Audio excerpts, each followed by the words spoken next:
সকলোৰে অজ্ঞাতে আৰম্ভ কৰিছিলোঁ মই 4 দিনীয়া কাৰ্যসূচীৰে কেন্দ্ৰীয় জ্বৰ সন্মিলন। দিনা কাৰ্যসূচী আৰম্ভ হৈছিল ৰাতিপুৱা ঠিক 10 বজাৰ লগে লগে পানী লগা আৰু মূৰ বিষেৰে পতাকা উত্তোলন। আৰু সন্ধিয়াৰ সাংস্কৃতিক সন্ধিয়াৰ মুখ্য আকৰ্ষণ আছিল কিনকিনীয়া জ্বৰৰ নৃত্য পৰিৱেশন।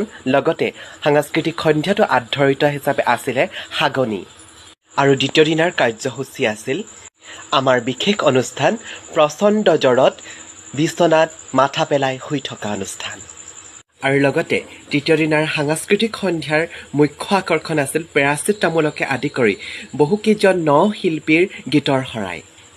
আজি শেষৰ দিন তথা চতুৰ্থ দিনৰ কাৰ্যসূচী হৈছে বঁটা বিতৰণী আৰু লগতে কাশ মহন্তৰ দ্বাৰা গীতৰ শৰাই।